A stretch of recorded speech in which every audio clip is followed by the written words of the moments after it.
Arteta! What a strike! What a screamer! And a fantastic goal! Arsenal back in it! And here's Limpar, lines it up, finds the net. Arsenal in front. What is the over-under on the number of episodes we'll need to finish this prediction pod? This is the Arsenal Vision post-match podcast. My name's Elliot Smith. You can block me on Twitter, Yankee Gunner. It was supposed to be one episode. This is the second episode. Sometime by the holiday period, we plan to have our predictions finished, and even by then, they might even be more accurate. Now, Scott is coming up down the line, so we will get all of his predictions in what will be a snappy 15-minute segment, I am sure. But here to finish off what we started is Tim. You can find him on Twitter at Stoberto. Hello, Tim. Hello there. And Paul, you can find him on Twitter at Paz in My Pants. Hello, Paz. Woohoo! And Clive, you can find him on Twitter at ClivePAFC. Hello, Clive. Hello, hello. So if you don't understand why there's a little bit of extra joviality in my voice, it is because I am seeing my friends, my podcast mates, on my screen right now. We are recording the video for patrons, so if you want to sign up for Patreon, you can see the video. Clive, I want to tell you, I know for those just listening in an audio format, it's hard to paint a picture, but suffice it to say, people really enjoyed seeing you. You got rave reviews, and in particular, your glasses. Do you have anything to say for your glasses? No. These are my my podcasting glasses and my Saturday night glasses, right? So when and just so I can see the smirks on all your faces, right? So I don't actually need them to do the podcast. I actually take my glasses off knowing this was going to be a video pod, so I didn't have to see your faces clearly. I'm kidding. I don't wear glasses. It is the one anatomical thing about me that works. You know what? Let's just leave it at that. So here's what we're going to do. In case you missed it, we're going to finish off our prediction section. So last time we had a bunch of over-unders on predictions for league finish and Aubameyang goals and things like that. We're going to pick up where we left off, and at the end, we'll do some things that aren't numerical. Player of the season, most improved breakout player, and the villain of the piece. So we're going to do all of that. I think let's pick it up with something that is actually a little topical, because between recording the last one and recording this one, Matteo Guendouzi tweeted. He tweeted, this is big. By the way, Mesut Ozil has tweeted. He did a Q&A, and I will say this about Mesut Ozil. Good at the social media. Very good at the social media. Took some pops at Tottenham, said, I'm ready to play. Unfortunately, I don't pick the lineup, but I'm ready to play. We will see if Mikel Arteta agrees. But as far as Matteo Guendouzi, he tweeted out that he was proud of his work with France, and now it's time to get back to work with Arsenal. I think he changed his header image to wearing an Arsenal shirt again, which surely means he's captaining the side against Fulham, but we'll see if everyone agrees. So, Tim, I will start with you. Over-under Guendouzi starts 12.5, and these are all league numbers, by the way. Over-under Guendouzi starts 12.5. Gonna say under. Just because I still think there's a good chance he's sold if we can do a part exchange, or we can get good money for him.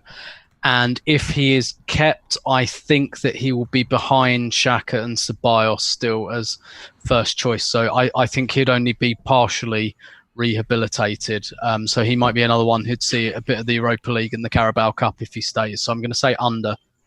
If you're partially rehabilitated, you are not rehabilitated, at least not in the world of addiction, I would say. Paul, you got a lot of credit for your praying mantis-like style, your ability to sit motionless, taking in all of our information as it was presented, which people were surprised that there also doesn't sound like people had you down as the fittest of the group, but in fact, you do have that runner's body, so congratulations to you. Do you see Matteo Guendouzi as over or under 12.5 Premier League starts? I have that runner's body in my basement. And the fucker who called me a praying mantis, God, that was good. He absolutely nailed it. killed me. You nailed it. Because I had my hands like this. To be fair, though, your wife didn't eat you, so you're doing better than most praying mantis men. That's because we haven't had sex yet. Well, your daughter would beg to disagree, but okay, fire away. I won't go down the personal route. Go for it. Yeah, so let's not. Over. Over 12.5. I mean, it's a bit binary. Assuming he's here. It really is, isn't it? Yeah. If he's not here, I'd say 0. But assuming he's here, yeah, over 12.5. Considerably over it. Okay. So the interesting thing for me with this, Clive, is that I actually think it is a little more complicated, because even if he stays, you've got Ceballos, you've got Saka, who I think even if he stays, you'd have to think that the manager prefers them. And then if we do make an acquisition like Thomas Partey, and if we do get an hour, I mean, I don't see all of that happening, but if it were to, you'd be in a situation where Guendouzi could stay, and even if he was back in the good graces, in terms of Premier League starts, I think it's sort of questionable. Do you try to rehabilitate his value playing him in the cups and using him occasionally in the league, and maybe he starts to break out and he earns more starts? It's not clear to me. So what do you think? Over under 12.5, and is this just a referendum on whether you think he's staying or not? Yeah, I'm not. I'm generally not sure if he's going to stay. I look at him playing style, and I had a little look at the recent videos. It's just a reminder. He has that tendency to be a all about him type player, and I keep coming back to that. I look at that and I think I'm not sure that works anymore. Do you know what I mean? Mm-hmm. It's 1-2 touches, move it.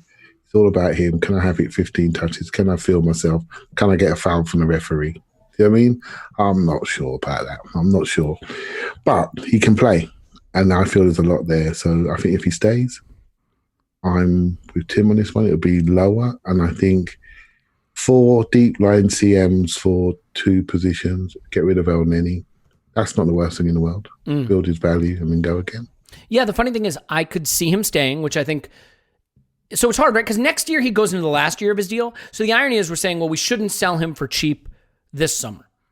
Well, if he stays and he's not a big part of the plan, and then he's going into the last year of his deal next year, do we have better leverage next summer? Probably not. I think we weirdly have a lot of leverage with him right now, only in the sense that he's young. He captained France's youth team, but does he want to step up and be a full France international? Does he have a big career ahead of him? Well, if he does, you can't sit out the entirety of your 21-year-old season, right? Your 20, 21-year-old season, having sat out the end of your 20-year-old season. And so I think he's got a lot of incentive to have to win a place back and start playing. But will he get frustrated if he doesn't get that place back right away and start playing and then just default to this attitude issue? I could see this being under, because I could see him coming back into the team, starting to play, maybe being frustrated with how the playing time works out, and then things get off the rails again. I'm not totally sure. I think it could be an up and down, tumultuous kind of season with Guendouzi, but I think he will ultimately stay and probably go next summer. So, moving on, Pepe. You remember him? Paid some good money for Pepe. Finished the season strong. Wouldn't say that we got necessarily the full season from him that we were hoping. And now Willian comes in, maybe to play from the left with Pepe playing from the right. What does that do for Saka? What does that do for Nelson? Do these players get loaned out? Well, the question that I must ask so we can move this along is Pepe goals. I have this set at 11.5. Paul, Pepe goals over or under 11.5? Under. Under 11.5. Okay. Yeah. I mean, even at Lille, I think it was marginally around 11 goal level. If you subtract penos, so that was playing every game from that side. So I can see him playing more of a creative role. I can see him getting up towards 11 goals, but not quite. Okay. I guess he's a player where goals plus assists might be more relevant, but we agreed ahead of time not to really get into that. Tim, do you have a sense over under 11.5, and maybe should this have been one where goals plus assists is the best metric?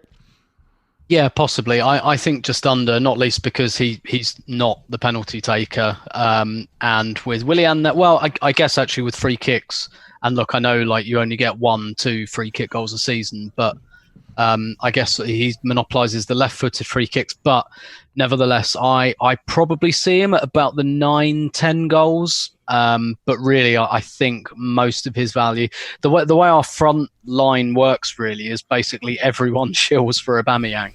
I think that's the way it goes, and Pepe and Aubameyang have built a really, really good partnership as well. And I see that continuing, but. I see Pepe, Willian, probably Lacazette if he stays as guys who set Aubameyang up. So I'm going to say under. Yeah, I guess what is the dream season, right, Clive? I mean, is the dream season 14, 15 goals from Pepe, or is the dream season 9 goals from Pepe but 10, 11 assists? And he's putting it on a plate for Aubameyang, who's playing through the middle. I mean, I think you could make an argument that there's a scenario where Pepe doesn't score a lot of goals, but has a dominant season by virtue of really hitting his stride as a creator. I mean, especially if he starts to drift central more and is playing those slip balls in behind to a Willian, to an Aubameyang, that could be more of the role for him. Where do you see that landing in terms of over under 11.5? Yeah, I'm almost spot on with Tim agreeing there, just a little bit under, but I do feel, I want to say over because I want him to have a breakout season. I really like the player and how he plays, just how he carries himself on the pitch. I just think he has got superstar talent in there, but there's a bit of you that says, I'm just not quite sure. You know what I mean? I'm not sure on his consistent influence and how he implements his style in our team. But I really like him. So I want to say breakout more than that, but he can still do similar to what you said there with the assists and goals and still have a breakout season. So if he does that, we then come in and add Saka improves, Aubameyang does his thing to the same standard, we're going to be in a better place. I think the Willian numbers with an increase in Pepe is what I'm looking for this year to get us that 10 or so more goals that I'm sure I said yesterday or day before. Yeah, I think the thing that's hard with getting him to over 11.5 is I think there's going to be a lot of rotation across that front three in terms of, Saka will get some time on the right, Willian will play a little on the right and left, Aubameyang will play wide, maybe play through the middle a little. If Lacazette stays, he's going to be in the front three, and Nketiah will certainly start a bit.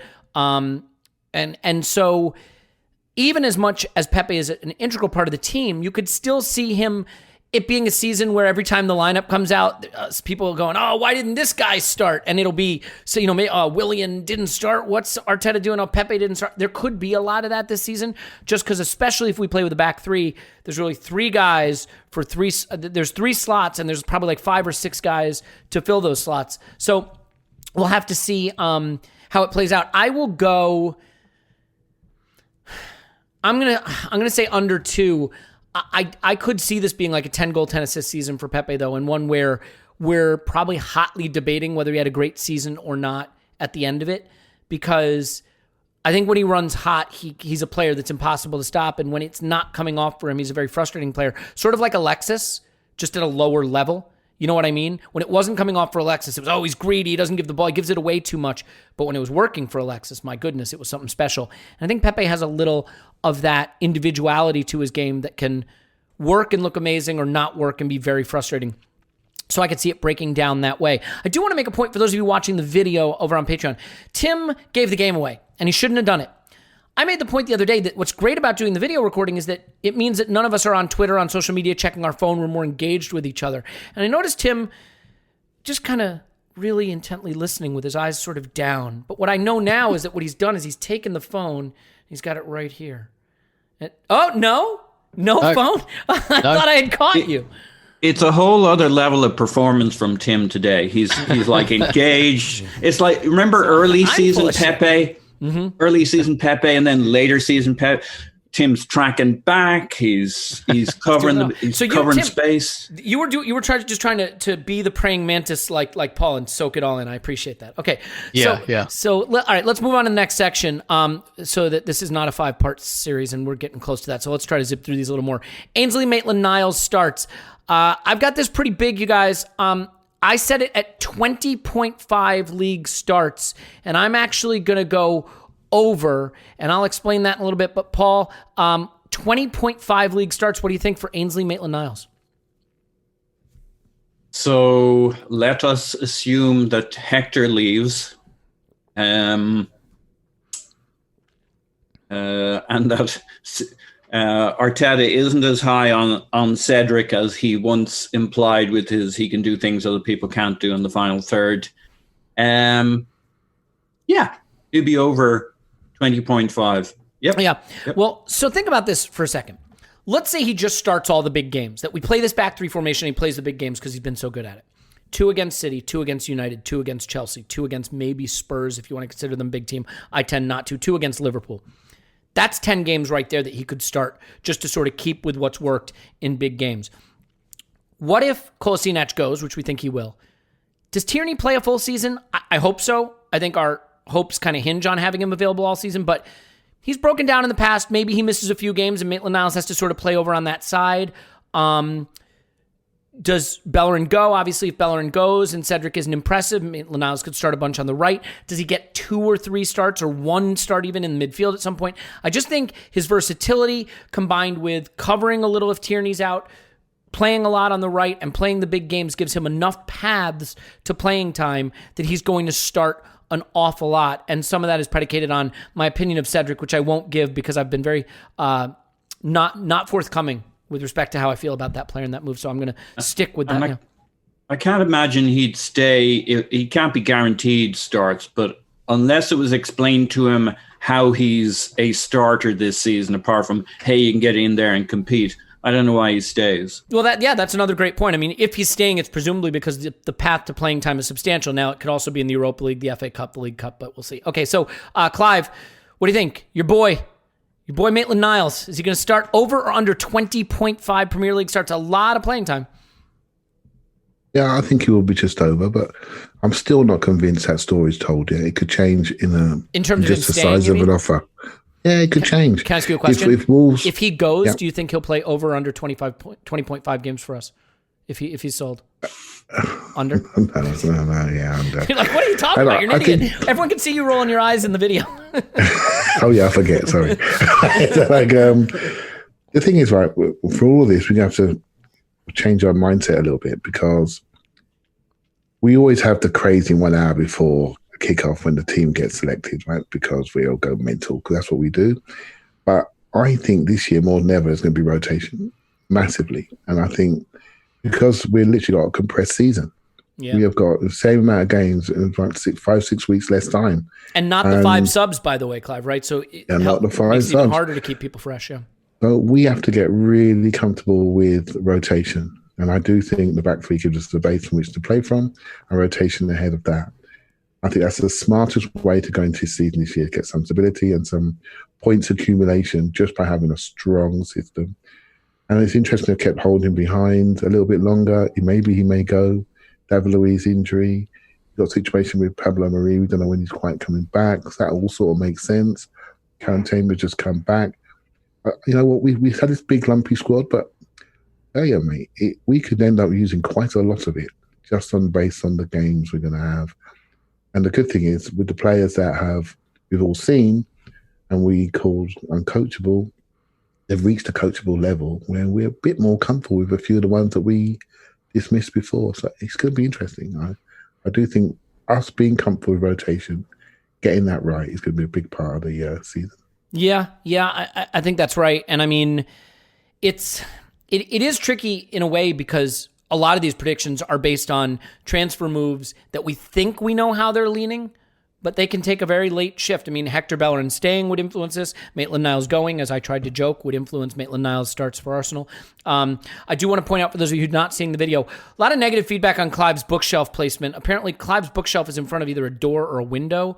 Do you use that to barricade people you've trapped in your home from getting out? Yeah. So that's just a door. But I thought, rather than sort of like leave it as a door, I put the same sort of blinds I have over the window, which over my shoulders. It sort of makes sense. So he's coaching it instead of being a door to be a window. That's it had all the makings of being a wall. It just needed a bookshelf in front of it to get it from door to wall status, and Clive is coaching it up. I like it. Okay, enough banter. We've got to really move on. Gabriel starts 10.5. Tim, over under. Wait, I sorry. Did I skipped you on Maitland-Niles? You did. I'll say over, because if he stays, I think he'll be broadly first choice, and Cedric will play against the kind of bottom 7 or 8 at home. What have you lot got against Cedric?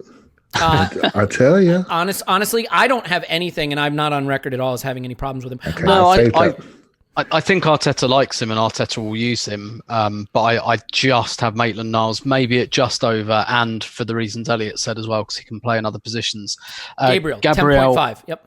Starts. Yeah, over. I think he's 22, so while not completely oven ready, to borrow a phrase from my beloved government, he should be, a bit close to ready. Like, physically, he's all there. He's a big guy. Like, I don't think we really have to worry about that too much. So I think he'll come in pretty quickly, to be honest. And with the injuries we have back there, with like Mari, he really wants a left footer, I think. Arteta, that's really clear. Looks like Luiz is injured, Chambers is injured, so I think he'll go straight in on Saturday. And from there, when you pay 27 million for a guy and you kind of have to put him straight in, you'd kind of hope that he has enough about him to stay there. So I'd say comfortably over 10.5. Paul, you disagree, right? No. I Over? think 10.5 is an easy enough number for him to hit. I agree with everything Tim said, as always. Clive? Sorry. Sorry, I thought you wanted a bit of wisdom with my answer. Okay, go on, Clive. Go on, Clive. Over or under? Well, I agree with what Paul says. All right. I think over. I really like the idea of this player, and his YouTube highlights are just wonderful. And you're gonna get it in the neck for that, my friend. I don't care what he does. You got to know how to look at it, and I tell you, what he does in one-on-ones, I like. He's very sharp-footed. Yeah, I really like him. Really like him. So. Someone step on a duck. Did I hear like a massive fart? Did the mic pick? No, I don't see it on anyone's face. I'm scanning. Someone did it. I'll own it. I'll do the decent thing and step forward. You know those stories about the priest in the internment camp, and he steps forward to save the mother and the child, and he says, "I'll die with your Nazi bullets." Well, I will step forward and I will own that fart. Okay, but no one's going to kill you for it, buddy, because we can't smell it because we're not in person. All right, so Clive, I'll stick with you then. If you think he's going over, and I think Gabriel will go just under 10.5 starts. I think about 10 starts this season. It's partly because I actually have higher hopes for Saliba, who I think will surprisingly, at 19, do the rare thing and go over 10.5 starts for Saliba. So, Clive, what do you think with Saliba? Over or under 10.5 starts? Yeah, over. Okay. A lot depends on what happens with Mustafi, because he's really the Mustafi takeout. I'm not sure that's a good way to frame him, but he's that right-sided centre-back, isn't he? So that's that situation sorted out. He's no normal 19-year-old. You know, he doesn't look like a 19-year-old. He literally bestrides the environment. He's just incredible looking at him. Let's just hope he stays fit. Yeah. That's the key thing with a big body like that. If he stays fit, we got some player on our hands. Yeah, I mean, I don't think both Gabriel and Saliba can go over, because I think Luiz will start a lot. I think when Mustafi comes back crazily, he might start a bit. Marie will start. Tierney has been playing as left center back, and he's been doing it really well. I think we should rule him out at our peril in terms of being an option there. I also sort of wonder if I think Saliba shows up actually weirdly a little more ready in terms of playing out from the back and his passing, at least the way it's been reported. So we'll see. Tim, Saliba, over, under 10.5? I think over as well. I think so. Again, there's just lots of injuries back there. I have a hunch that the plan will be broadly for Gabriel, Saliba, Luiz in a back three. Let Luiz kind of coach them for a little bit, and then gradually move away from David Luiz. I think it's clear that the long-term plan is for Gabriel and Saliba to be the centre-back partnership. I agree one with of that the things plan, as well. Long-term, yeah. Yeah. And I think one of the things that's really interesting as well, I went back and read a couple of profiles of both Gabriel and Saliba from Phil Costa on Arsblog. And they're a year apart, these profiles, but they actually, from what he was saying, they actually sound really, really similar in terms of build-up. And he was writing that like St Etienne and Lille like to build through the wide areas. They don't go through the centre. And both of these players have a really good like whipped diagonal pass, which Pablo Mari has as well. And therefore, I think Arteta is buying very specific types of centre-half. We know David Luiz can do that as well. And I think that's going to count for a lot. I think these are, whether they're ready or not, or completely ready, they are the style of centre-half that Arteta wants, and I think that will count for a lot. Yeah, and I could be wrong. Absolutely, Clive. I was just going to say, super quick, I think one of them will play a lot, and the other may play a little less than we expect and be more relegated to cups and integrating that way. I think it's going to be the Saliba option who gets the majority of starts, but I don't think both of them will get over that 10.5. Clive, go ahead. I just think there'll be a junior player and a senior player in the partnership. And so David Luiz spoke last year about moving to the right-hand side very easily, which I think he'll do. And I think the reason why I put my hand up was Tim nailed it with the diags. And I think David Luiz will be diagging from the right-hand side, and obviously Marie and Gabriel doing it from the left-hand side. Saliba progresses the ball. He drives. He's not really a diagonal, but he drives out of his hole and he makes people commit to him. I think it's going to be Mari as an experienced player with a Saliba, for example, and David Luiz with a Gabriel. I also think Mari can play in the centre of a 3. I'd like to see that because I think he's got real stature for that. And that'll be also another option. So it's very interesting. I've been a bit geeky, right? But I saw David Luiz's picture today at the training, and he was sitting down with Gabriel, and they had the flat disc laid out, and he was coaching him, and it was laid out in a back 3, and he was pointing at this. I just thought that was really interesting. I do see the back 3 staying around, and why wouldn't it? Why we settle them in, and why we develop ahead of the ball, and it works, and it will help us away from home. I just would be pleased to see that for a little while longer. But maybe next year we're going to get your dream, Elliot, of between the line number 10s turning around. Yeah, there we go. It's big boy football. Paul, real quick, over under Saliba 10.5? Over. Okay. I think what the mistake I've made with Arteta is maybe discounting just how important specificity is to him for the reasons we just talked about. I think he has a very clear view. Like, this is his shiny new car this season. He's going to want it to play in a very specific way, and there's going to be change. He's going to want to get Saliba in there, though Saliba hasn't played a full season anywhere yet, even if you add up all his games. So, but he'll get a reasonable number because that's obviously a player who you've got to say must fit his style. The same with Gabriel coming on the left.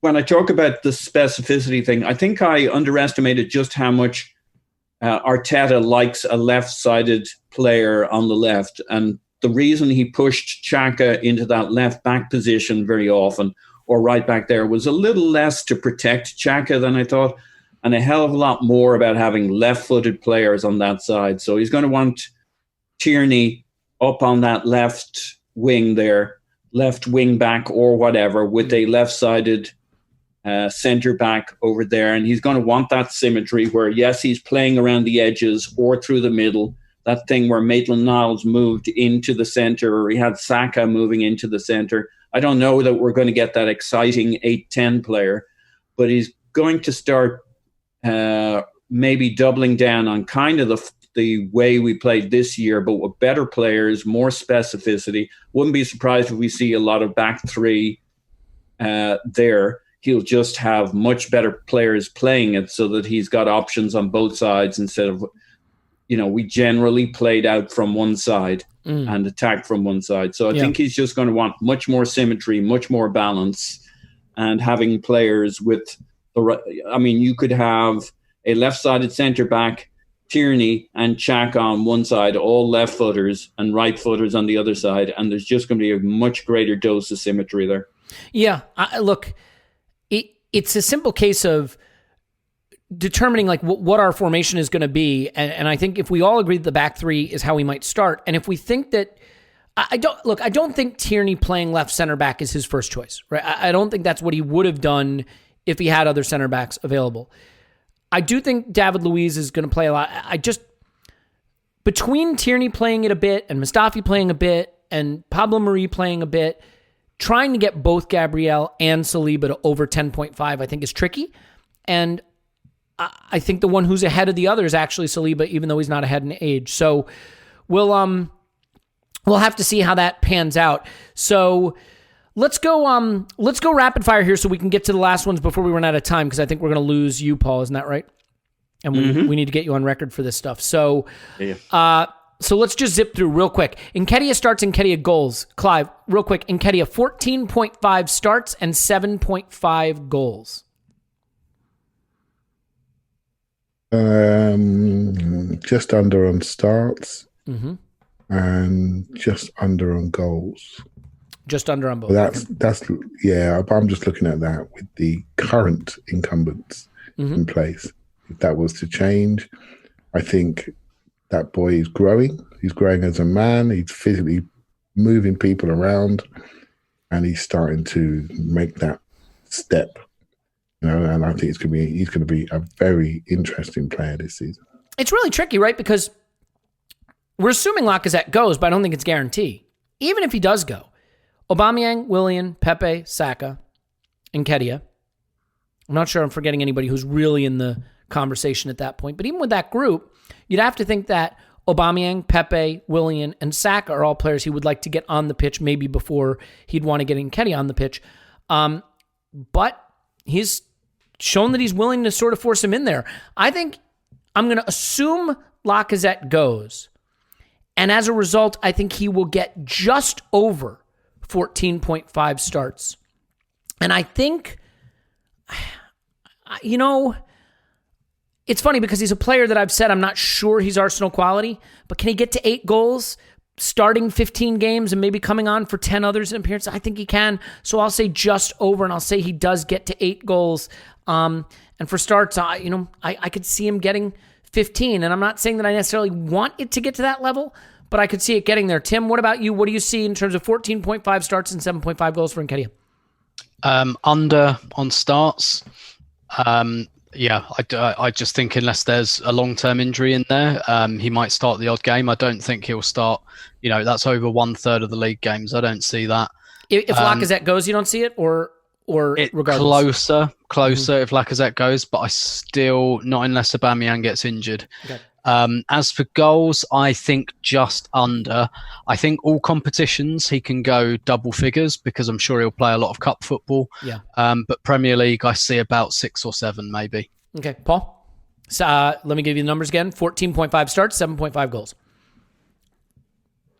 I'd probably go under, but fuck it. So over. Let's assume Let's assume Lacazette goes because it seems like it's been itching, even if there isn't a deal in place. And I think Eddie's going to be stronger this year. I think we haven't seen the better Eddie, the goal-scoring Eddie, because he's been working his ass off, and I think his maturing will be when he can pull the two things together, where he can be cool in the box, having been grafting for 85 minutes on the pitch to make it work for everybody else. And I think he'll start to do that this year. I think he'll mature into that. And he's really good when he goes into the box and around the 6-yard box. So I think Lacazette goes, he gets his 14.5 starts because Aubameyang from the left is still Arteta's preference. And he'll get his goals if he gets his starts. He finished on 3.2 expected goals this season, had 2 goals in the league with 13 matches played, 7 starts. Interestingly, he was 0.46 XG90. It's almost about half a goal a game per 90. Half a goal per 90. So if he started it, 10 games, that's 5 goals right there. He can't get 3 more with a bunch of sub appearances. I think he gets there. Clive, real quick, because we're going to lose Paul and not get through. Only because only thing I would say is from chance creation, we're not the best, right? So that's a good point. Mm-hmm. And I just think we need to improve that, and then we will be able to judge Eddie and others a little bit more. We're just lucky that our main man. And he'll spend more time threatening the 6-yard area when we start getting cut back, when we get closer to the goal. Yep. Yeah. Oh, okay, Rather 2 quick ones. Water carrier, I think he'll be a centre forward for us, and that's going to be an interesting dilemma next year. Clive, super quick. Saka goals 8.5. Just under, because I think he can spend a lot of time playing in midfield. Okay, Tim? Yeah, 8.5. just under. I'd have him 7 or 8 goals. Same reason. I think he might play a bit of left wing back as well. Mm-hmm. Paul? Under. I hope he gets plenty of time in midfield. I struggle to see how he gets on the pitch to some degree as much as we want. It might be one of those correction years where it feels like he takes a step back because he just doesn't get the game time and the path into the first 11 isn't as clear, and he's been moved around between 3 different positions. Interestingly, not a goal scorer this season. I mean, 1 goal, but on 1.3 expected goals, 0.07 XG90, but a big assist guy, right? 5 assists this season. And, I think that his contribution is still setting them up.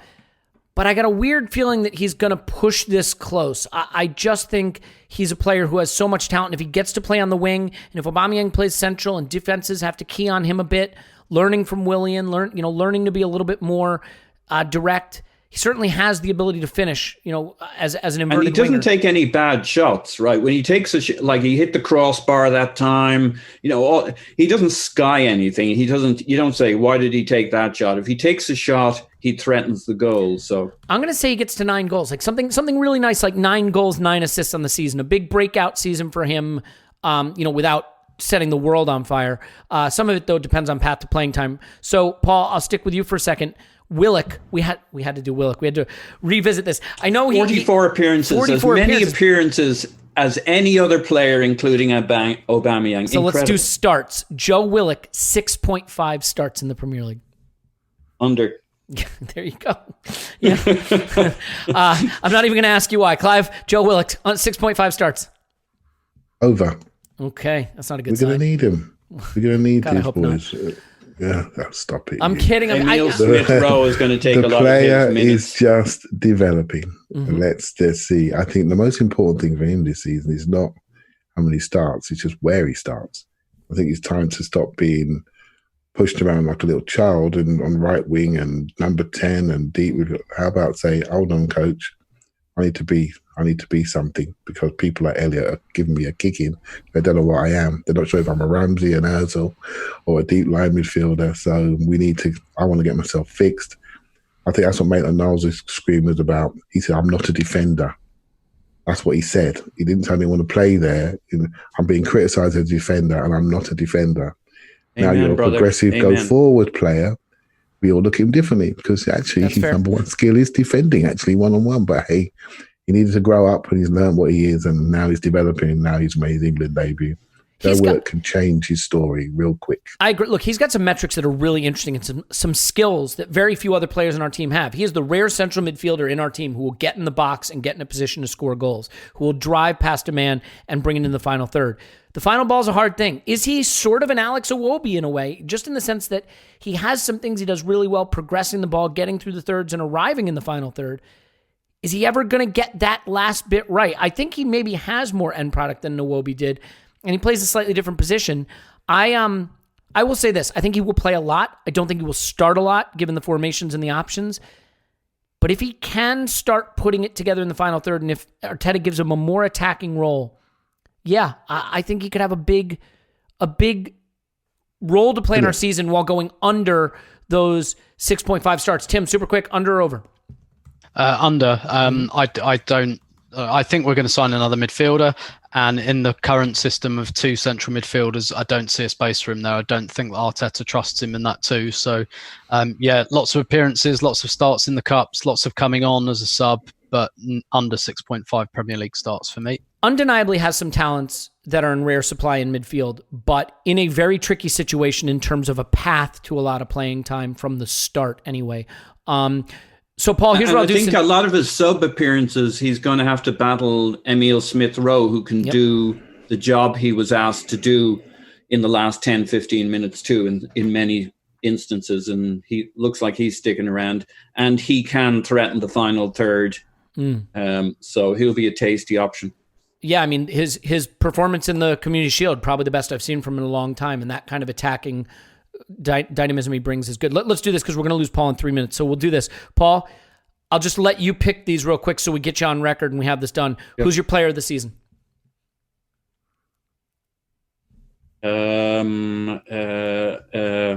Fuck it.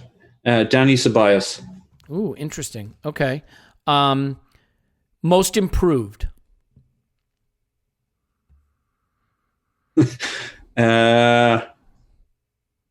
Also Danny Ceballos. Emil Smith-Rowe. Okay. Breakout player. The player who sort of from not being someone who bursts onto the scene in a way that maybe we weren't, we didn't see, or you will see it because you're saying it. So a player who you see breaking out this season. Emil Smith-Rowe, and I'll put Maitland-Niles for the previous choice. I like that for most improved. Okay. And then finally, of our season, hopefully there won't be one. Who is the villain of our season? Sure. He's won it 3 years in a row. I think he'll go for a 4th. Mesut Ozil. Oh, God. Okay. All right. Ozil it is. Paul, You can find him on Twitter at Pause in My Pants. Thanks, buddy. Woohoo!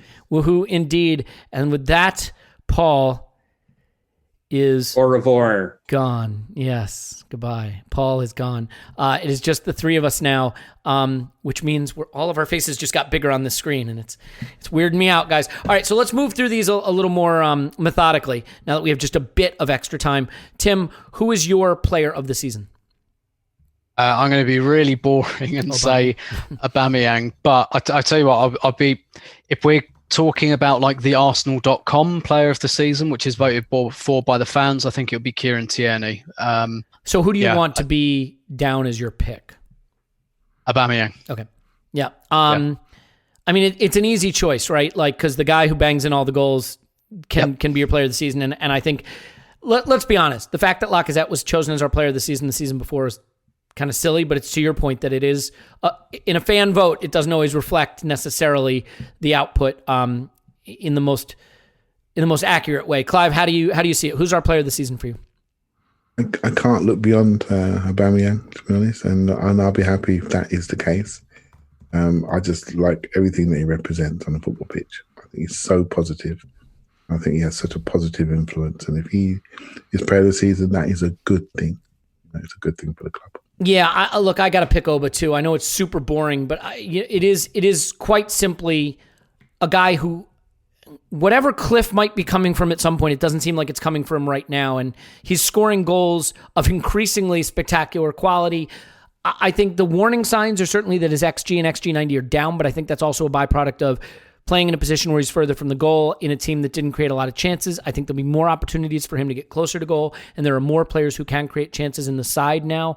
Ceballos is growing into the game, maybe a little more creative. Willian sort of adds that. Saka growing into it. Pepe getting better.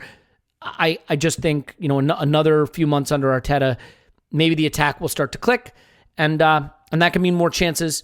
And I just think another spectacular season from Aubameyang. So I definitely see it that way as well. How about your most improved player, Clive? Who's going to be better than they were? I actually think it's going to be Saka. Okay, that would be big. I just think he has just got this thing in football where he just makes the right decision consistently. And I think he's shown that at 18, 19. And I just think that's got huge potential, huge potential to see someone play like that. And I just think he's starting to impress people in a different way. We lost him towards the end of last season because I think he was injured. He played that Community Shield and he played that just like jogging against Liverpool. And he was just like easy until he ran out of energy like everyone did in the second half. That's a real signal. That is a real signal. And I think he's going to be special this year.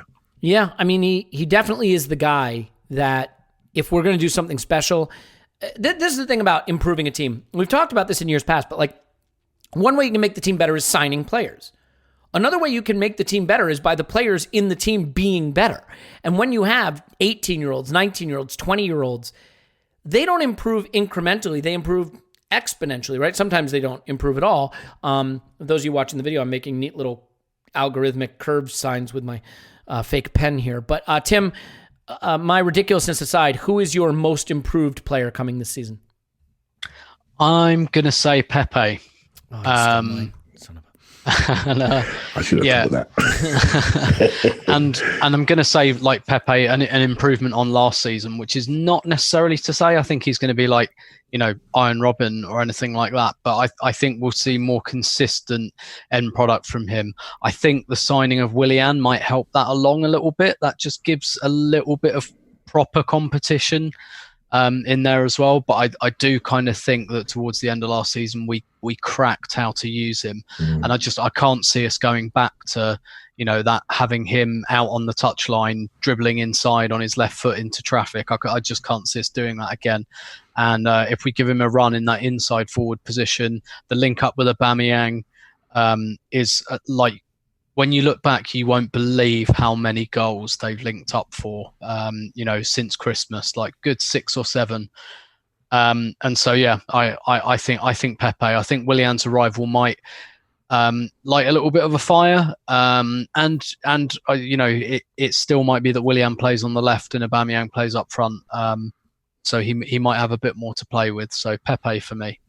Yeah, I mean, Pepe is a player that is easy to pick here because I think we saw signs of a special player in there, but it was a little bit more muted than we hoped. So if he just plays a little more and can drift, one of the big problems I had with the way Pepe was used under Arteta when he started and the way he was used under Emery is he was hugging the touchline. And I think all of us agree that he's not a typical winger who's supposed to hug the touchline and whip in crosses. He wants to get on the left foot. He's an inverted winger. He is an Iron Robin type in terms of where he wants to operate. We started to give him license to do that later in the season and in the cup, and he excelled at it. I think he'll have more of that kind of role. He even played a little on the left at times during the games, you guys. Like, they would switch sides. Periodically, Aubameyang and Pepe switched sides a couple of times late in the season. Maybe we'll see a little more of that, giving Pepe a chance to change the angles and work on a different defender. I think Arteta's starting to understand how to use this player. The player's integrated better, and so I could see him improving. And to your point, Tim, maybe not becoming, 20-goal, 10-assist superstar, but improving to the point where we're getting the kind of contribution where his price tag isn't the first thing mentioned about him when we're having a conversation about him. You think in a 4-2-3-1 he could play stick on number 10 inside, Willian to the right, and Aubameyang up front, and maybe a Saka to the left. Do you see that vision? The only reason I don't is just because I think in modern football, that player is box to box. That player comes deeper to receive and picks it up deeper and drops into a line of three in front of the back four at times. And I mean, it really depends how dominant we are in possession and how much time. I mean, against smaller teams, yeah, I think he could. Because if we're holding the ball well and we're pushing teams back, I love him between the lines there, right in front of a front three. If we're playing more in transition and we're not able to control the game as much, then it's a different situation. I mean, Tim, what do you think about that? You think Pepe can play like truly in a three-man midfield? Sorry, mate. I mean, like truly as a number 10, like yes, an 10 and a 4-2-3-1. Yeah. Yes, sorry. Yeah. Again, interestingly, Lille and St Etienne kind of played a 4-2-3-1. And yeah, I definitely could see that. I think what's interesting about our front line now is Lacazette is the only one who it's like he's number 9 and that's it. Like, you put him number 9, which I don't mean to be pejorative when I say that, because he does a lot of good work there. But I think Willian, Aubameyang, Pepe, there's just so much rotational kind of potential there when you've got both within like just them swapping flanks and things like that, but even within moves, there's just so much kind of there's a lot more fluidity in there. I think Arsenal's attack has been a bit too rigid at times, so I could definitely see that. I still think he'll start majority kind of as that inside forward, and he'll float infield. But yeah, I could definitely see him doing that. You know, the thing for me with Pepe is, I think in the center of the pitch, you want someone who gives the ball quickly, who can go to either side. Pepe strikes me as a guy you want to isolate on one defender, right? Because he's not going to give the ball as quickly. You want him to create space for other players to run into. You want him to beat a guy and go to the byline if he needs to. But like, Clive, for me, when I think of a guy in the middle of the pitch, I want him to give it quickly, who can play one-touch football, give a wall pass and run behind, do some of the things that Aaron Ramsey did, or, some of the things that a David Silva does. Pepe, I want isolated. I want one guy picking him up, having to deal with him in space, and I don't know that you get that from the middle. Do you disagree a little bit, I assume? I don't disagree. Let's give another scenario. I mean, if you have him in the centre of the pitch, he has got the ability to go both ways, and good luck trying to guess which way he's going to go. Yeah. But also, when he's receiving the ball there, that's in prime free kick land, right? So on the outside, you can just smash him like people did. I remember the guy at West Ham smashing him. You can smash him out there and give a free kick away and go to the ref. Sorry, it's my first one. Don't get yellow card. You smash someone central. Problem. Yellow card. Breaking towards goal. Free kick specialist. It creates a different problem, and maybe he's going to get more touches. And I think it's going to be interesting. I didn't think Willian would play right. I just always thought he'd play left. So you have your team in your mind. But I'm starting to think about him as a 10 and being free. And I always remember the video I've watched when he was at Lille.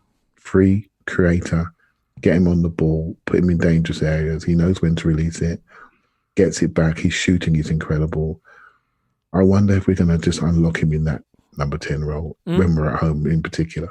Yeah, I mean, what was it? Was it against Was it against Chelsea in the who where he just smacked it in? What it was ruled out. It was ruled out for offside, but I mean, Yeah. you don't mind him at the top of the box if he's got a shot like that on him. I definitely agree. I still think that, I love Aubameyang central and him on the right because he cuts in on that left foot, forces the central center back to come pick him up. And no one is more clever at then just timing a run into space. And how many times can you see Pepe getting around the first guy, getting around the second guy, center back has to step up to him, and then he just a little slip ball in behind to Aubameyang who's in on goal. That's how I would draw it up. You know what I mean? I guess it sort of depends because you mentioned a 4-2-3-1. As long as we're in the back three, this doesn't really come into it as a discussion. Although if Lacazette's gone, he kind of played as our 10 in the back three, right? I mean, he'd come really deep and facilitate. And was there a goal against City or something? The one where he gets that little slip ball inside from Tierney and then turns and plays in Pepe. To Bellerin. Yeah, or Bellerin, pardon me. Yeah, that's right. So maybe that is a Pepe role. I don't know. I guess it remains to be seen. But we're creating options, aren't we? We're creating options. The fact we're having this discussion means all these options are on the table. We don't take anything off. And we see the They're path all on the table. And it shows you why there's a path to him being the most improved player, because if he's used in all these interesting ways and he can really bring out more of his talent, I just think he spent way too much time last season on the touchline. And I think what we all agree is don't get the chalk on his boots. Like that's not where you want him operating. So, all right. What we all agree is that Tim's selection was a really good one. My selection, I just shouldn't have gone to Tim first. My selection. So I picked Pepe as well. Breakout player. I think most improved and breakout is a tough one to distinguish between, admittedly. But when I think of breakout player, I think of someone who goes from, a relatively obscure level to no, that's not right. I think breakout. So let me explain the difference between the two categories so they make sense, because I'm literally ad hoc trying to make sense of them. Most improved is someone who just goes from the level they were to a level that's higher. I think breakout player is someone whose contribution is big, is major, that they go on to do something in the team that is a story of the season. So Saka. Okay, Tim, is that you? Yeah, go for it. No. Oh, last season. Yeah. Last season, Saka would be your archetypal breakout player. Absolutely. Yeah. Or maybe even Martinelli. Yeah, well, Martinelli would have been a great shout too. And the funny thing is, we kind of forget he exists. I'd be really curious to know when he comes back, what he's going to look like, because if we get a Martinelli back who's ready to pick up where he left off, that'd be huge. And I think we've sort of just kind of forgotten that. And it does also beg the question then, whose minutes is he going to get? That will be a really interesting story to focus on in December. So, Tim, who's your breakout player? I think I'm going to go with Emile Smith-Rowe as the breakout player. I watched a lot of, I watched a lot. I watched a bit of this guy in the under-18s a couple of years ago, and he was on that trajectory. He was getting Europa League starts and scoring in Europa League games. He just got an injury at a bad time. I think now last year he's had a year of men's football with Huddersfield. And I think he's going to play Europa League games, and I think he's going to score some goals in the group stage, and I think he's going to put himself in the conversation come New Year, particularly because it's the type of player we really don't have. And I think there's a really big opportunity for him here, particularly, and to swallow up someone like Reece Nelson, Joe Willock. He should be looking at those players and going, I'm better than them. I can take those minutes. I think that in the Europa League, we possibly won't play with that back three, and he'll play as a bit more of a 10. And I think he'll do it really well. And probably around Christmas, we'll be thinking, is this something we should be looking at in the Premier League? So yeah, Smith-Rowe for me. Yeah, I mean, I kind of thought about picking like a Saliba, because I think one of Saliba or Gabriel, if they come in, they're big, they're strong, they're athletic. I mean, Saliba in particular, a really potentially dominant center forward who could come in and just make that position his from the word go, and at 19 years old look like a superstar defender. It might be asking a bit too much. So I'm going to say Ceballos. Look, we may not have a breakout player, but just hear me out for a second. This is a guy who just turned 24, so he's just entering his prime. He finally started to show under Arteta in Project Restart after having, he shows up at Arsenal. He's got Emery. It's a disaster. The team's a mess. You're playing different formations. He's being asked to cover too much ground. It doesn't work. And then Arteta comes in. It starts to click. He's asked to work harder. He gets it. He plays all Project Restart. And he's arguably our best non-Aubameyang player in Project Restart. You could make that argument, I think. 24, hitting his prime. Real Madrid pedigree. A guy who has starred for the Spanish youth team. Wants to get into that senior team. Could he make himself known as one of the premier central midfielders in the Premier League this season? Is that a leap he can make? I think talent-wise it's there. Can manipulate the ball, can beat a man, can give a little dagger ball in the final third and can pass over distance, can drop back and defend. He has all the skills. He has the pedigree. He showed a bit of what he can do. Didn't look overawed against Manchester City. Didn't look overawed against Liverpool. Didn't look overawed against Chelsea. What's he going to do against the small teams now? I know he hasn't done that yet. He hasn't shown that he can really be a difference maker in the final third. But if he adds that, and as he just starts to enter prime, I could see Dani Ceballos going from nice player who had a good Project Restart to being a player that puts himself into the conversation of one of the best central midfielders in the league. And I'm going to pick on my hobby horse because why not? I haven't done it all podcast, so I got to do it. Granit Xhaka is not my favorite, and I'm not sure that Granit Xhaka is the perfect partner for Ceballos. I think he's fine. We don't win without him, I get it. But if a party comes in, if an Aouar comes in, if someone else in the midfield comes in and Ceballos doesn't have all the responsibilities that he has sometimes with Xhaka, if he has a more mobile partner who can cover ground as well, I just think suddenly it changes the dynamic of what he's focusing on. I believe if we're going to thrive this season, midfield has to improve. And the path to that is a Ceballos breakout season. Clive, is that insane? I mean, do you, obviously I need a breakout player from you, but do you think I'm overestimating his potential? Yep. I know you don't love the player, so I wanted to give you a chance to rebut this. I don't. I want that to be true. Can I make one point just real quick? Sorry, about wanting it to be true. The irony, what sucks about it is, if he does elevate himself to that level, we have no hope of getting him, right? So exactly. He's going to be a Real Madrid player next season. So it's a win-lose for us either way. I think I want that to be true while recognizing we lack speed in central midfield. Simple as that. And so I want that to be true, but I'm not sure the two things work. So it goes back to your last point there, and you sort of almost like caveated it slightly, knowing we need speed in central midfield, knowing that his partner is not going to give us that speed. And so these two players are good players. We know that. They've got a ceiling to how far they can take us.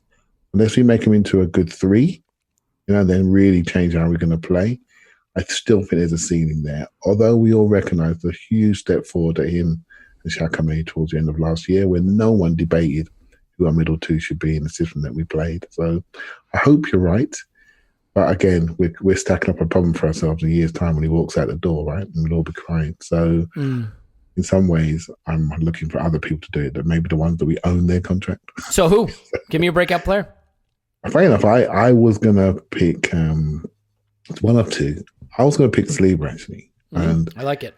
That was in my mind as well. And the only reason why is because we've wanted this player to be in our backline that defines us for a long time. So when we had Big Sol Campbell, he just defined us defensively in how he played. He wasn't great on the ball, but he was just that body that when he didn't play, we all was petrified. What's going to happen now? Do you know what I mean? And I think Saliba has a style which really transmits itself. He is so calm, so good. He provides such assurance. He's a sort of player that if he does play well, people won't stop talking about him. Just by the way he approaches the game and what he does in the game. I heard Adrian Clark say something today that he only committed 2 fouls last season. That can't be right. What? I did hear that he's never been booked for a long time or something. That's Per Mertesacker-esque, yeah. Just 2 fouls. You don't do that unless you've got something incredible about how you make challenges, how you read things, how you time challenges. I mean, that alone... David Luiz gave away more penalties than that. It's the sort of thing, when Van Dijk came to Liverpool, it's not just what he did, it's how he did it. And the authority by which he did it, how he discouraged people from even taking him on. It's almost like when you're fighting Floyd Mayweather, is it even worth trying to hit him? You see what I mean? Yeah. Because you can't see his chin. It's just disappeared. It's gone. Some players have that ability to influence your eye like that. And I've got a feeling that if he does well, stays healthy, we'll all be talking about him in that way, regardless of his actual productivity, just by the way he plays and the way he performs. So he's someone I'm really interested in seeing. Yeah, I mean, I was going to say, like, a really big center forward catches your eye, and you're prone to liking him because you want your center forward to look like that. But then, I mean, they can also look particularly gangly and just uncoordinated if it doesn't work out. So I'll be very curious. Saliba was going to be a choice for me for sure. I think he has a chance to get in the team and make a difference. And if a 19-year-old big-bodied center back makes a difference, he's going to be someone that everyone's talking about really quickly, especially at a club like Arsenal that hasn't had much history of being effective defensively. I mean, our best defender last season was, Mustafi, right? I mean, like that. But that puts it in perspective. Your best central defender last season was someone who still, at many points, was a complete clown shoes disaster. So, Tim, I hate to end it this way, but this is just how it's organized on the sheet, and is by no means a reflection of my general pessimism and attitude towards the world in general. But our final category today is the villain of the piece. So whether we have a good season or whether we have a bad season, regardless, there's always a villain. There's always someone that becomes the player that we pick on. Now, the irony is the way Arsenal Twitter works, even the villain winds up dividing opinion, and people will come to his rescue and defend him nonetheless. But so let me say it this way. Who will be your villain? In your mind, not that everybody's going to agree, but in your mind, who is the player that's going to drive you nuts this season? So I think the actual answer to this, in terms of the general consensus, will be geared by who we sell. So, for example, if we sell Bellerin, it will probably be Maitland-Niles and vice versa.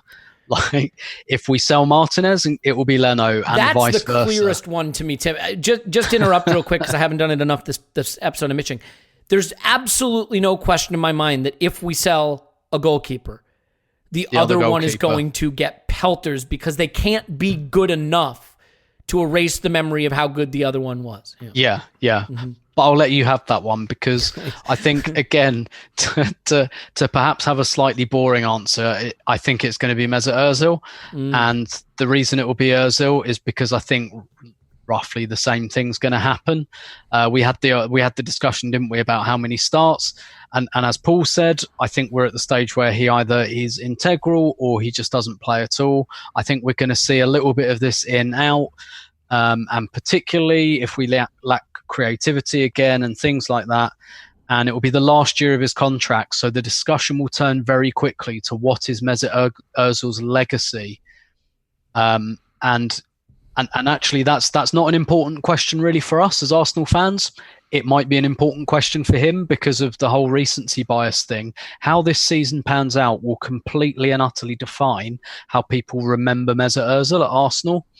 And I think that's going to create, unfortunately, I think that's going to generate a lot more discussion, a lot more debate, which means it will be very highly charged. There will be arguments. There will be people being silly and stuff like that. And I think a lot of people will have already probably moved to the stage where they're just like, I don't care what's happened anymore. I don't care what he's done on the training ground, blah, blah. I just want this whole situation to go. And I think that there'll be, rightly or wrongly, a lot of people will turn on, quote unquote, his fan base. And I can see almost Mesut Ozil becoming like the new AFTV, just that kind of coat peg that everyone hangs everything on and everything that everyone thinks is so divisive when it probably isn't really. So unfortunately, I think the fact that his contract is winding down will just bring those extreme feelings out in people who both adore him and really don't like him. Yeah, I think there's absolutely every chance that that's how it works out. The thing about a villain to me is, other than Mesut Ozil, who is such a big star that he has the ability to pull focus on him even when he's not around, I think to be a villain otherwise, you've got to be a prominent member of the team, right? So, like, I'm on record not particularly thinking Cedric is great, But if Cedric gets 8 starts and makes 14 appearances or something, can he be the villain? I don't think he's a big... No one made Lichtsteiner the villain, right? Yeah, even though... No one liked him, but no one thought he was the villain. Right, exactly. So to me, unfortunately, an obvious choice for this is David Luiz. David Luiz is a very likable guy when it's going well, and a guy who's easy to be infuriated by when it's not. Because the way David Luiz makes mistakes isn't just mistakes. It's stupid penalties being given away, obvious red cards. It's going to sleep. It's not holding the line. Clive, you've talked about when he's bad, he drops too deep. He doesn't, keep his line, keep his level. I think David Luiz is going to play a lot because we have some young central defenders now. Mustafi is out, and I still think relying on Mustafi is asking for trouble. He's going to play a lot. He's another year older. Let's not pretend the age thing isn't going to at some point rear its head. And I just think we already saw a Luiz last season who was an incredible duality between the hero in some games and the absolute villain in others. But I think if we have that again this season, where he doesn't just put together steady performances, but he's heroic in some games and villainous in others, the villainous performances will hold us back, right? You'd rather have a 7 out of 10 defender all season long than a 10 out of 10 defender in 10 games and a 1 out of 10 defender in 10 games. Because the games where he's a 1, he's going to kill you. Tim, yeah? Yeah, I was going to say, can I come back on that? Because I know we combine the breakthrough and improved player. With improved player, I would have gone with Luiz, and I'll tell you why. I think this season, his role is so clear. His role is to oversee his own redundancy, right? He's got 1 year on his contract. We've got 2 new young centre-halves. We've got another backup centre-half. His role is to be the big brother to these 2 new centre-halves, particularly Gabriel, who's Brazilian. Obviously, that means Luiz speaks Portuguese. He also speaks French from Paris Saint-Germain. I think that this challenge will focus David Luiz. I think it's something, looking at his career, he is enormously motivated by. He is enormously motivated by the idea of being a mentor. That's what he really, really likes. And all of the young players at the club talk about him. And I know this is on the training ground and not on the pitch, but they talk about him as this guy who's really, really takes that side of things seriously. I think that will keep his focus up, because the way I see it is I think we'll start with a bit of a back three, not necessarily right away, but I think we'll be in a back three with Luiz, Saliba and Gabriel. And I think that will keep his focus nice and high. This idea that he's babysitting these 2 guys and that it's his last year in probably an elite team. He will probably go to Benfica next summer. And I think, again, this might be his legacy year. He might think, right, I've been in the Premier League for a few years. I've divided opinion. This is my year to go out on a high. And I think that will take away some of the lapses in concentration we see. Yeah, and I sure hope you're right. Don't get me wrong. I'm not picking the villain I hope is the villain. And I'm not saying that I think it will definitely happen.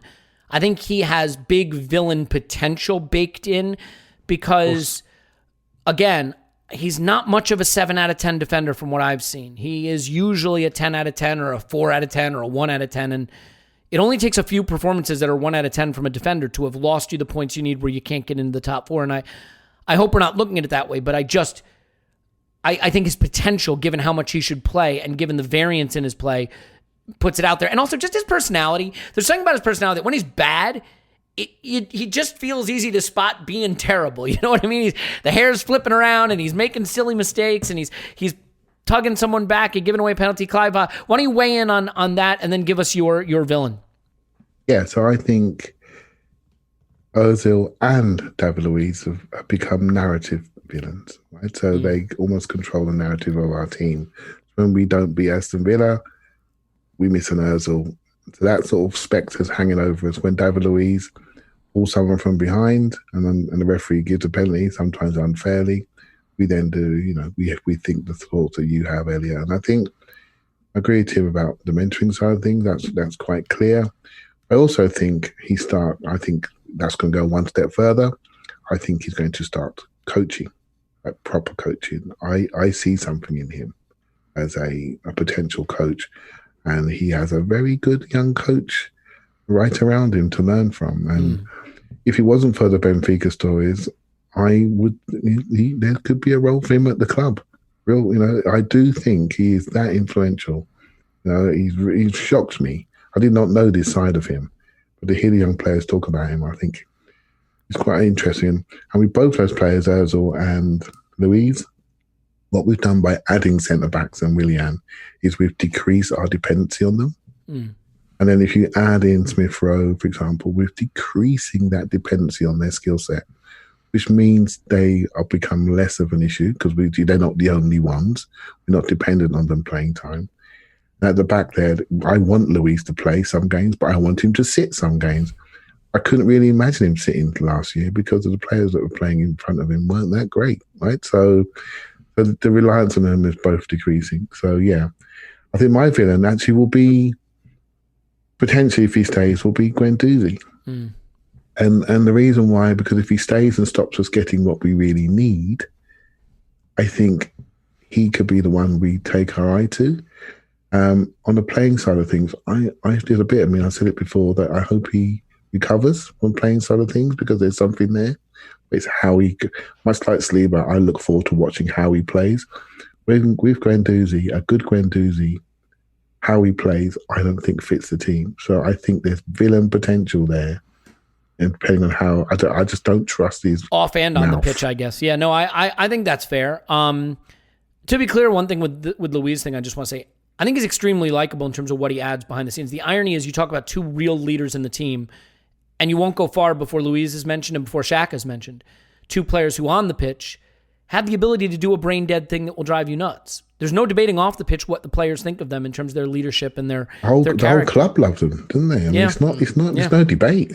They run the show. Right? So I'm not saying it's going to be that he becomes unlikable as a person, but I do think when center backs make dumb mistakes, you lose your pay. Much like goalkeepers, it's not about how good they are. It's when they're not good. You know what I mean? A goalkeeper can be fantastic, but a few errors will have you hating them. And I think center back is like that too. And so we've just had too many players, ironically, down the years that are okay a lot of the time, but make mistakes that will kill you, errors that lead to goals. And that's how you wind up a villain.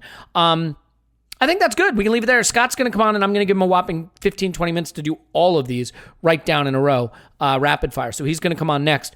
But after this, let's do another podcast this week. Friday, we will have just sort of an actual qualitative look ahead to Fulham and the season getting started without all this game stuff. Because Clive, I know you hate the over-under, pick a number, play this game, play that game nonsense. I've tried really hard. I thought I've done okay, haven't I? You've done great. I know you don't like it, but you participated manfully, and we'll let you just talk actual football on the next one. And Tim, I know you hate talking actual football and prefer to gamify everything, so thank you for playing. All right, so that'll do it. Tim's on Twitter, Roberto, thanks, man. My pleasure as always. Clive's on Twitter, Clive PFC. Thanks, Clive. Thank you very much. Over on the Patreon side tomorrow, 2 short pods. One explaining the Predictatron, how you can get involved, and what we're predicting this season. I'll give you a hint. It's wins, losses, and draws. And then we'll also have our FPL intro pod, just a quick 20, 30 minutes to lay out our FPL stuff that we do for patrons, which again, if it's not your thing, no worries. If it is your thing, get involved. So, and then a main pod on Friday. So still plenty more to come. And the whole Scott section, just for his ego, for his emotions, to listen to it, or say you listen to it. You can skip it if you want, but tell me you listen to it. In any event, stay with us. We got more coming up. We'll be back right after this.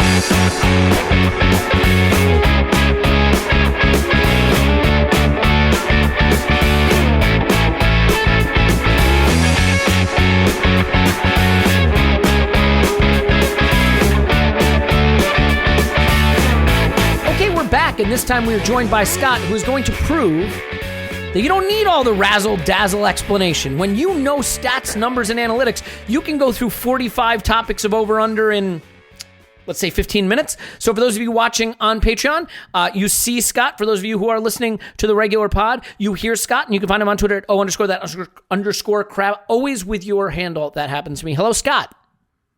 Yeah.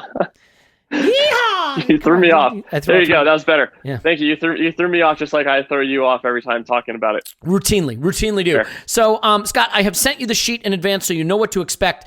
Given the verbosity of the regular crew, we're going to try to speed through this so as not to have a season prediction podcast that is actually going when the season has concluded.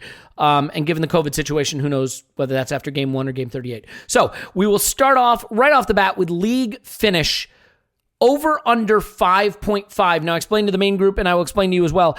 When I say over, that means better than. So 5th, 4th, 3rd. Under would be worse. So over or under 5.5? Under. What do you got? 6th place. 6th? I got 6th place. Yep. I did, so my model actually has this 7.5 is our average finish in the model. Okay, so if I said over under 7.5, you'd be screwed because you'd have to say exactly 7.5. We are going to finish 7.5. I think 6th. I think 6th. You think 6? Okay, fair enough. That's my guess. And where do you have us on league points? Over under 62.5. Under at 60 points. Ooh, it's not a great season, is it? Is that what the model has? Model has 57. So I'm again more optimistic than the model. Yeah, and still pretty shitty. League goals, over under 65.5 league goals. 64. Just under? Yeah, so I said 64. Model says 58. 58. So the model doesn't see us getting a lot better, does it? Well, no, I mean, and part of it is because the end of the season was not great. So that really kind of hurt things. So, and then there's the Emery stink still all over it. Yeah, and obviously the model doesn't take into account any player changes, so it doesn't take into account Willian, it doesn't take into account Saliba and Gabriel, it doesn't take into account Partey, it doesn't take into account Aouar, it doesn't take into account Coutinho, it doesn't take into account Thiago. I could do this joke all day long. Okay, league goals conceded, 45.5. I said over. 47 was my guess. 47, and what's your model have? 53. Oh, God, it's got us conceding 53 and scoring, 58? 57? Yep, so yeah, a plus 5 goal difference. Well, is what the model says for beats our -7 XG from last season, I suppose. You can't argue with that. Willian starts. Now your model can eat it because there's no model for this, my friend. Over under 25.5 league starts for Willian. I said 23, so under. You're going to say 23 league starts. Out of curiosity, at what position do you think most of those starts will come? I think a lot of it's going to be from the left. I think that'll be the primary spot, but I think he'll see minutes all over the attacking band. It's really tough, right? Because if you say it's going to come from the left, you're predicting Aubameyang to move central, which he hasn't done under Arteta. You're saying it's going to come at the expense of Oba on the left or Saka on the left. Like, it is tricky. So when it comes to this, the Willian thing, I went well under. I said 16, which is probably stupid, but the reason is I'm just like, I don't have any proof he's going to move Oba from the left. I don't have any proof he's not going to want to play Pepe. I know that he really likes Saka. I know that he likes to play Nketiah.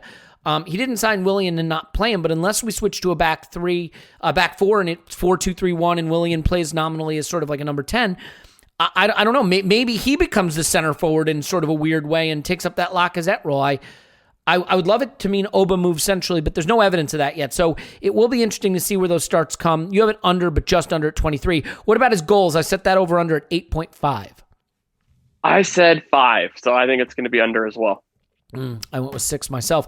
Oba goals, 21.5. He's 22 the last 2 seasons. Where do you have him? Man, this wasn't on the sheet, was it? Aubameyang Maybe I missed goals? it. Maybe I skipped it. All right, what was the over-under again? 21.5. He's 22 the last 2 seasons, but as you will probably know, those are coming on like 16 and 14 expected goals, 16 and 17 expected goals, respectively, something like that. So he's been outperforming his XG. Is regression coming for our favorite player? I don't know if he's going to be able to get as many minutes because, I mean, he's been in so many matches. So I'm kind of leaning 18, 19. I'm going to say 19 under. Yeah, I mean, it's still a good finish. Yes, I mean that's a very respectable amount, but I think there might be a few less games played, maybe a little bit less hot finishing, and 19. The interesting thing, what I said is he could have a better season in that his XG could be 18 or 19, but he could just match his XG. So finish with a few less goals, but have a season that feels a little qualitatively better in a way because he's in more goal-scoring positions. He's getting more chances. He's taking more shots. But instead of vastly outperforming XG, he just equals it. And you wind up with a 19-goal season where he played better in some ways, but his finishing leveled off, if that makes any sense. Yeah. I mean, the other thing that could happen is Arsenal could go out and draw 12 penalties, and then he could score 30 goals on, based on just, scoring penalties. Well, certainly Pepe, I mean, if they change the rules and literally trying to murder him becomes a foul this season, he could definitely pick up more penalties. That was something that was really frustrating last season, so we'll see. Speaking of Pepe, I set his over-under at 11.5. Where do you see him coming in for goals? I have it about right at 10. I think that'll be about the number. Okay. I think he's going to share some minutes. I don't think he's going to get a huge bump in the number of minutes he plays. So I think 10 is about right. Yeah, I think, I debated doing goals plus assists for some of these players and decided not to bother. Assists seem so variable too, don't they, Scott? I feel like assists and expected assists don't often connect as well as goals and expected goals. Is that fair? Yeah, it definitely is, because you are reliant on something else to happen from there. So you're one step further back from I think expected action. Goals and goals can be used not interchangeably, but usually have a reasonable approach. But like expected assist versus assist, unlike goals, if I'm the striker and I have an XG of 3 and I score, 4 goals or 2 goals or 3 goals, I'm controlling it, right? It's my finishing that determines it. But if I'm a mercurial number 10 sliding in through balls left and right, and I have an expected assists of 20 expected assists, and wind up with 2, it's because I'm not in control of what that player does once I put him in a position. So you have less control of it. Out of curiosity, were expected assists tallied in that season that Ozil almost broke the Premier League record? Because I know Giroud's cold spell coincided with Ozil sitting like 1 assist away from Henry's record or whatever, and I'd be curious to know how let down he was by his teammates, because the narrative that season was that he should have smashed the record, and then Giroud in particular let him down. I'd be curious to see that. Yeah, there is data going back to, I believe it really kind of starts about 2010-11 as the start of when things happen. There's been some changes a little bit to the way the data is collected. So yes, there is definitely data for the 14-15 season. I don't have it pulled up and ready to go, but I do have it, and I can, I'll text it to you.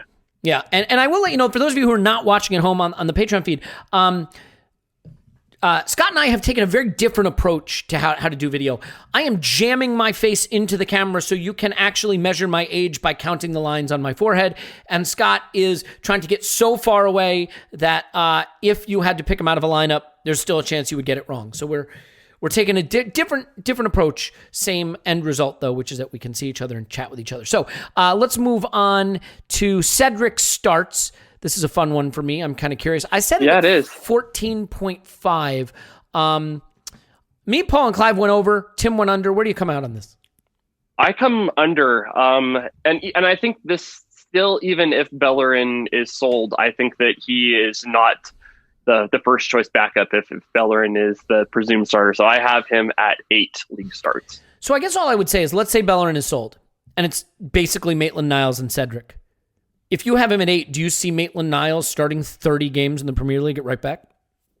I have him, about 28. I think that's kind of where I'm leaning right now. Well, then my next question, which is Maitland-Niles starts over under 20.5. You have him over at 28. That's a massive number. And that is definitely assuming Bellerin is sold. I'm kind of reading the tea leaves, and I think that if I was going to put a probability on it, I'd say probably between 60 and 70% right now. Yeah, okay. So yeah, I mean, a lot of these, there's a couple that are predicated on sales. This one, pretty obvious. Guendouzi, 12.5 league starts. And we added this, by the way, Scott, because the Guendouzi, I'm ready to get back to work at Arsenal tweet Instagram post forced us into a late change to include him after assuming he was gone. So 12.5 league starts, where do you fall? I'd still say under. I don't think he's going to do more than 5, and I think that would require still injury crisis. I would love to see it, and I have actually the other way around too. I know this is kind of going out of order, but you had Joe Willock there at 6.5. I unfortunately said 8 starts on that one, and I think that's just going to be kind of the way things are reading the tea leaves right now.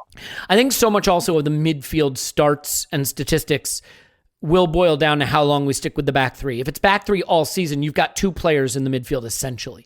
Saka and Ceballos certainly look like the starters. If you sign a midfielder like Partey or Aouar, well, I don't think Aouar would necessarily play in the 2 in a back 3, but if you sign Partey, he's definitely a starter, you would think, along with Ceballos or Saka. There's not a lot of other starts to go around. If we switch to a back 4, and then you have a midfield 3 or 4-2-3-1, suddenly that brings Willock back into it. It brings well, potentially Mesut Ozil back into it, kind of ironically. It could bring Guendouzi back into it, but it creates more opportunity. Willian, I think, then would have another position he could occupy. So that would change it. And in fact, I did, you know what it was? We did this in the Patreon pod. I should have put it on here because it's a great question. I'll ask it to you. We won't keep track of it, but in the Patreon pod, we covered this, and I think it's fascinating. Over under, I think it was 20, well, let's just say over under 25 Premier League games starting with a back three. You said 25? Mm-hmm. I'm going to take the under and hope it's something like 10 or 12. So you really think the back three is short-lived, that its future is limited? Yeah, and I think a lot of that is just because there hasn't been a lot of time to work on anything else. That's how we ended last season. There was a month, and then we were right back into things. So I think that probably, some of these behind closed doors matches, I think those have been probably trying to, work in back to the back four. I think that is the long-term plan. Certainly, I think the back three is here to stay for big games, at least, for the time being, because it's worked so well in the big games. I definitely agree with you that Arteta would prefer to play a back four against smaller teams where we haven't shown the ability to push them back and create enough chances from enough variety of angles and positions. So that one we won't tabulate, but I think that's an interesting point because a lot about starts and goals and assists and the season and how it all goes, I think depends on two things that we don't know right now. One is what happens with the rest of the transfer window, and then the other is formation. Exactly. And I think even when you've seen this in our matches, is like when Tierney is that left center back and you have a more attacking left wing back in front of him, it very easily morphs into a more traditional back four instead of being, the back three.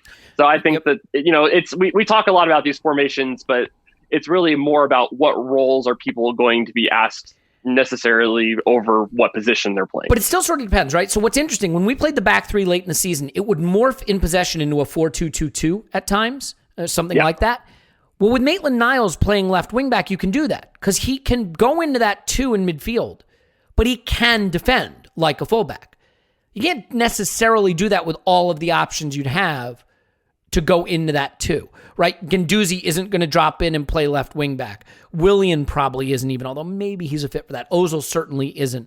Awar, if he comes in, probably not. So I think still, even if you start a back three, even if you want to say in possession, we wind up being more of a back four, that person going into the midfield still has to be able to nominally play a wing-back position defensively, which Maitland-Niles can do, which makes him so valuable, which is probably why he will start a lot. Gabriel and Saliba up next. I set the over-under on both at 10.5. So Gabriel first and Saliba second. 10.5 league starts. Yeah, and I haven't really changed my opinion too much since we talked about Gabriel. So I still think he's going to be about 23 starts. I think that he will definitely be more of a person who will start. Gabriel, I said under. I'm sorry, Saliba, I said under at 10. Okay, so you think Gabriel will be the one who plays more. Can I ask you a question? Do you think Gabriel is ahead of Saliba in terms of the player he is right now? Because I get that he's 3 years his senior, but I can't help thinking Saliba is actually ahead of him as a player at this time. I mean, age is just a number. I do think that he is. He's played for a better team. He played more consistently. So I do think that yes, he is ahead of him right now. Okay, that's totally fair. Maybe it's just that people are higher on Saliba's ceiling, but I'm misinterpreting that in terms of their current development. I certainly think Saliba is seen as the bigger talent. Prospect, yeah, I think so. Okay, so Ozil starts. I put this at 8.5. I don't know if you're following. He's doing really good PR. He is a PR master. He was on the social media doing some Q&A, and he said, I am fit for Fulham. Unfortunately, I don't pick the team. It's out of my hands. We did know that, Mesut, but what do you think? 8.5 starts is Ozil. I mean, just to be clear, Paul and Clive both went with 0. Where do you see this landing? I'm a little bit more optimistic than that. I think he's going to have 4 starts. So I'm under on here. I mean, it's really hard to say that he's going to do more than that, seeing as he hasn't even been in an 18 in quite a while. So that's the big thing. When maybe we reevaluate this in a month, and he's at least been making the bench kind of a thing, and then I'll be more optimistic that he'll actually get some starts. I think there's a few things here. If we continue to play a back three, what's the point of him? He's not going to play on the left. He's not going to play on the right. Yeah. He's not going to play number 9, and he can't play either the double pivot through midfield. He's certainly not going to play wing back. There isn't a Mesut Ozil position in the back 3. And we know we're going to play back 3 early. So the question is, when we transition to back 4, now there's a position. You don't think he's going to be the false 9 as the center forward? I mean, the funny thing is, at 24, 25 years old, the way we're playing, he could have been the perfect person for that in some ways. He's not now. So it's just, when do we switch to a back 4? Do we play it against smaller teams?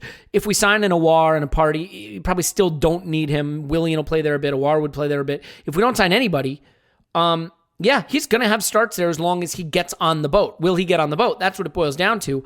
And also, we still don't know why he's frozen out. I think with Guendouzi, we know. He was frozen out because the coach and the player got into it. And he did something to run afoul of the coach, and the coach sent him on the naughty step and said, "You're out of here."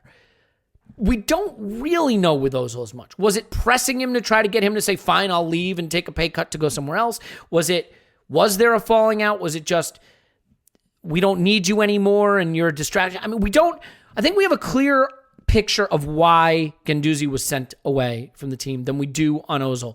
And so because we don't have that clear picture, I don't think we know what it would take Ozil doing to be brought back into the reckoning. I think we know with Guendouzi, if he came back to Arteta and said, "I'm really sorry, I screwed up, I was an ass, I'm ready to work hard and be on the boat," he's back in. But is it fair to say, Scott, that we don't really know what it is that Ozil has to do because we don't know what he did? Yeah, and there's part of it that makes it feel like it's coming above the manager's pay grade, that this is something that's kind of been dictated to him. I think that's fair as well.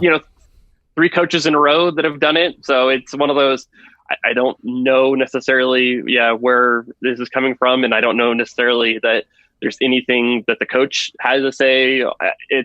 There's a lot of here where, I don't think the full truth is coming from the Arsenal side, at least. Yeah, no, that's fair. All right, well, so for his assists, if you're under 4 starts, I don't know how many appearances you have, but what do you have for assists? I said it at 4.5. I said 2. Mm-hmm. Again, because I just don't. He hasn't been in the 18, so you can't even be a sub. It's hard to create assists. Yeah. I said 2. Again, that's a high variance kind of prediction. Okay, so give me Nketiah goals 7.5. I said 6. I actually think he's going to get quite a few minutes, but I don't know how many goals he's actually going to score. He actually has a pretty solid goal scoring record. But he was 0.46 XG90. I was looking at this, which is really good. That's really good.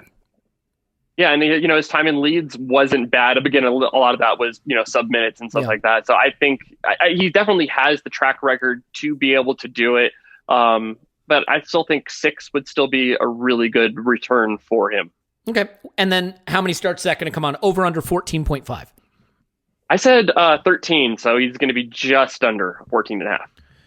So, yeah, but I still think this is another one that's really dependent on Lacazette. What happens with Yep, totally agree. Saka goals 8.5, and again, Saka's probably a player where it would have been more fair to go with assists, but we agreed ahead of time not to do assists, so we're just doing goals. 8.5 would be a hell of an upgrade from his 1. What do you think?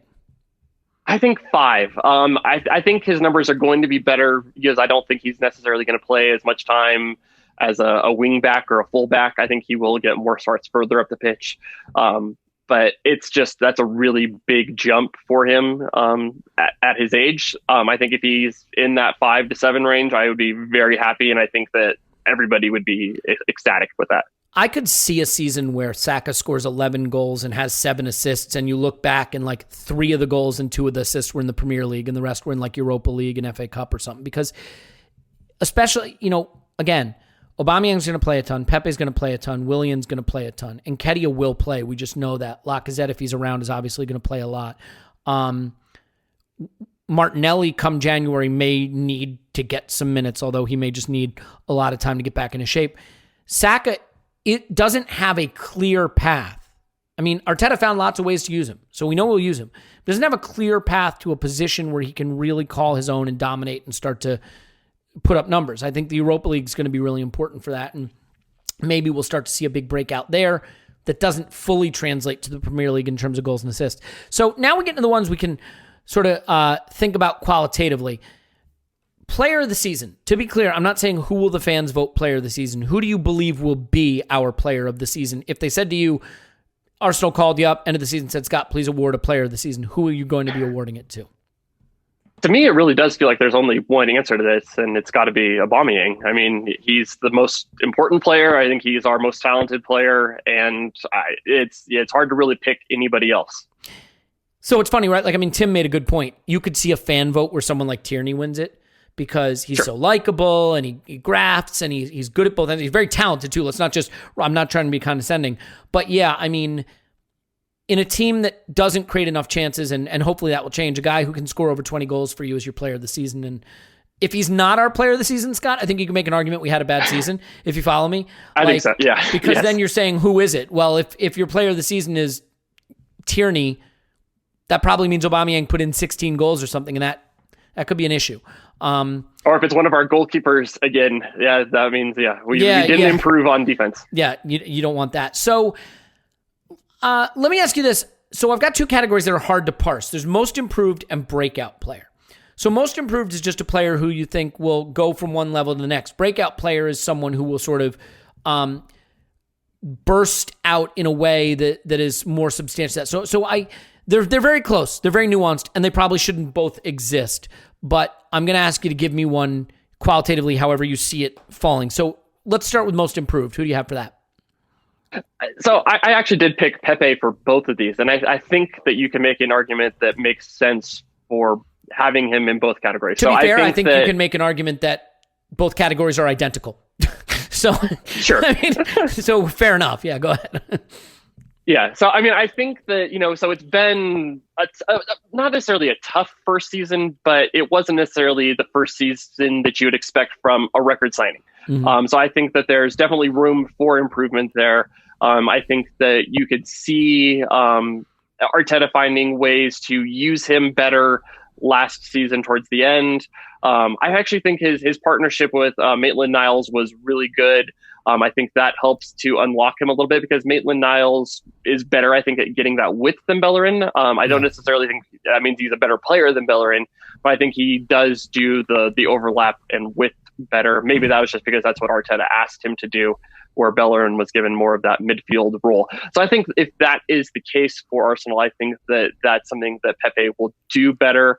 I think that there are flashes of him last season at the end where he was getting better shot locations. You could really see, where he was going for those far corners, but instead of it being right at the corner of the 18-yard box, it was a lot closer to the top of the D, which I think would be really good. I think you could see him, getting into the double digits of league goals. I think that is where Arsenal are going to get more of the improvement, hopefully. So I think that both of those things kind of say that this is going to be the most, the big improvement.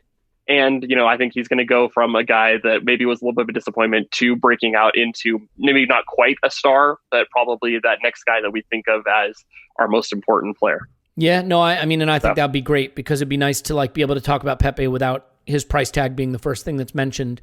It's funny because I said most improved Pepe, but I said breakout Ceballos. And I just think that based on how he looked in Project Restart, I think there's a player in there who you could wind up talking about in the absolute upper echelon of central midfielders if you take that level and then take that level up as he hits his early prime.